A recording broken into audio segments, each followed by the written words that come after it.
Salut, bienvenue, c'est Igloo, une édition spéciale, particulière, avec Cédric Simonin et notre premier invité qu'on présentera dans un instant. Nous sommes dans un endroit à part, dans l'industrie magnifique à Strasbourg en ce moment. Nous sommes au Cosmos District, qui est né du partenariat entre l'Ososphère de Thierry Danet et Vivialis. Nous sommes place du Château, à Strasbourg, à côté de la cathédrale, où lévite la lune du plasticien Luc Gérame. Et on fait la queue depuis, pendant toute l'industrie magnifique. On a fait la queue pour voir cette œuvre magnifique, comme l'industrie donc. À chacun son matériau de construction. Les anciens savaient mettre à profit les ressources de leur environnement direct pour construire leur habitation, bois, argile, sable. Chez Igloo, on sait de quoi on parle, on en sait quelque chose. Aujourd'hui, on accueille le groupe Wienerberger, qui est leader mondial de la brique en terre cuite et leader européen de la tuile, avec Frédéric Didier, son directeur général. Bonjour, soyez le bienvenu. Le groupe Wienerberger est un champion de l'innovation, alors que sa matière première a quasiment l'âge de la terre. Et l'entreprise démontre une fois de plus, à l'occasion de la deuxième édition de l'industrie magnifique, qu'elle a plus d'un tour dans son sac. J'en dirai pas plus, j'invite tous nos auditeurs et tous nos followers à se rendre ici pour découvrir à la fois le Cosmos District, mais aussi Place Broglie pour découvrir l'œuvre dont vous êtes le mécène. Et je vous laisse entre les mains expertes de Cédric Simonin, qui attendait cette émission avec impatience depuis longtemps. Vraiment impatience, au pied de la cathédrale, c'est quand même fantastique. Bah voilà. Donc, oui, monsieur Didier, le groupe Wienerberger expose une œuvre intitulée Terre de ciel. Et moi, j'arrive avec des préoccupations très terre à terre concernant l'habitat. Alors, ma première question, cette œuvre brise les murs de l'ordinaire par une structure, une élévation qui appelle l'imaginaire. Quel message vous nous livrez avec cette deuxième participation à l'industrie magnifique ? En fait, Cédric, on est très fiers, nous, en tant qu'industrie mécène, de pouvoir participer à cette industrie magnifique, parce que c'est une industrie qui est locale, la terre cuite, les briques, les tuiles, ici en Alsace. On est très fiers de notre terre, de notre territoire, et puis on est très fiers de pouvoir partager avec le plus grand nombre cette passion de la construction à travers la terre cuite, parce que c'est une richesse créative, la terre cuite, en fait. Elle démontre plein de performances dans plein de domaines.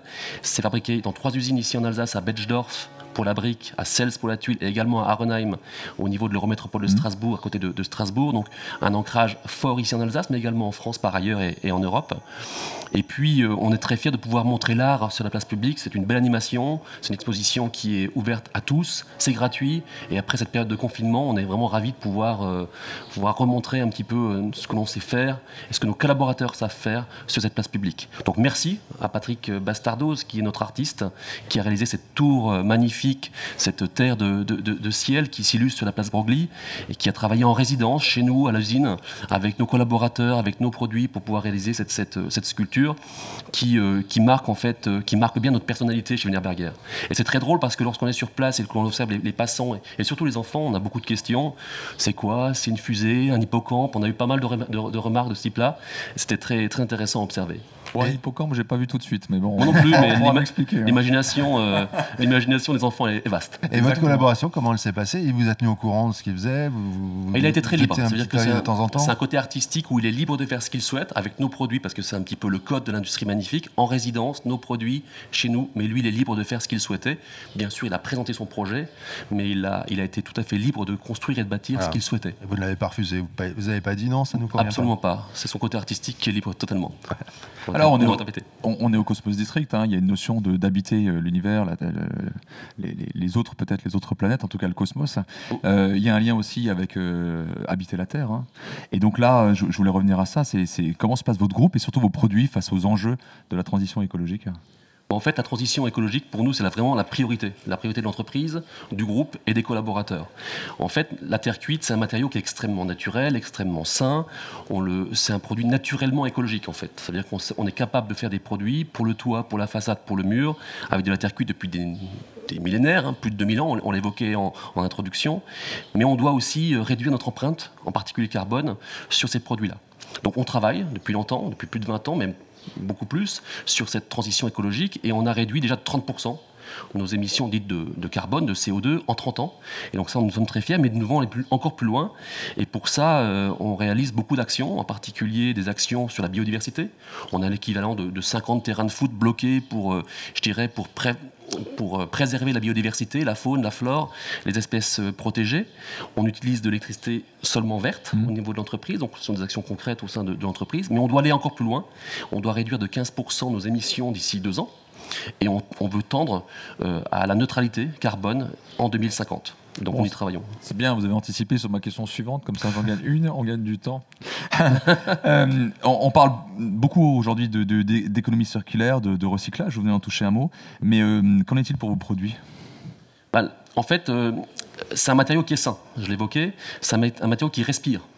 Donc il a la chance de ne pas avoir de ce qu'on appelle les COV, les composés organiques volatiles. Ouais. Et donc c'est très important, et vous le savez bien chez Vivialis, l'importance de la qualité de l'air intérieur. Donc ça c'est quelque chose qui est très important, et la brique répond véritablement à cela. Et puis le matériau, il a des performances mécaniques, thermiques, acoustiques qui sont vastes. Donc pour ça c'est vraiment remarquable. Donc ce sont des matériaux qui sont recyclables, des matériaux millénaires, et qui garantissent vraiment des constructions et de l'habitat durable. Et on voit quand même que suite à ce confinement où les gens ont fait beaucoup de télétravail, beaucoup de travail à la maison, l'importance d'avoir un habitat extrêmement sain, où on se sent bien à l'intérieur, où il fait bon. Et donc la brique répond véritablement à cela.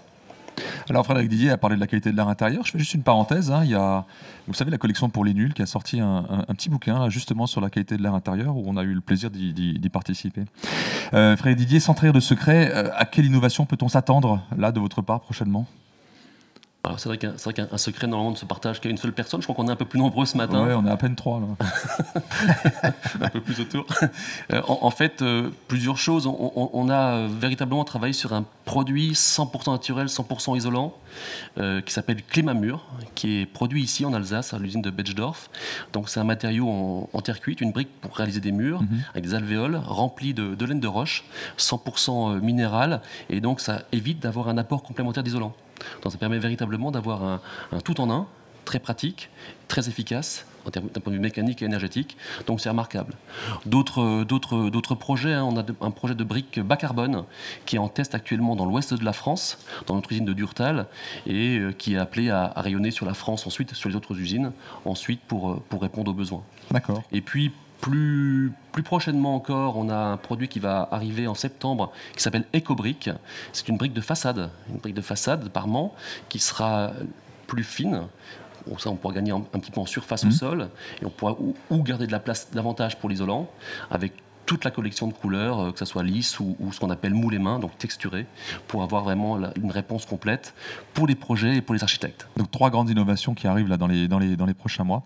Alors peut-être une question plus philosophique, si on faisait un peu de prospective. Selon vous, quel avenir pour la Terre ? Cuite ? Pour la Terre cuite.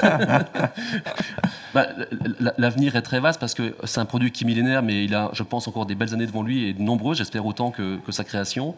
On peut vraiment remarquer que c'est un matériau qui est traditionnel, certes, mais qui est extrêmement innovant en même temps, et il permet vraiment de pouvoir sublimer les constructions. Il suffit de regarder ici à Strasbourg, que ce soit le bâtiment grand angle, que ce soit effectivement l'espace aussi rive étoile, etc.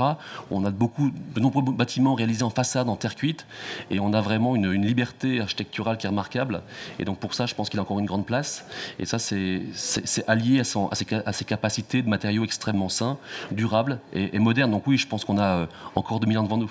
Avec une belle image, parce que depuis quelques années, la briquette est devenue très à la mode, un peu à l'américaine, les décors intérieurs avec la briquette. Je ne sais pas si ça a influencé beaucoup votre travail et votre chiffre d'affaires.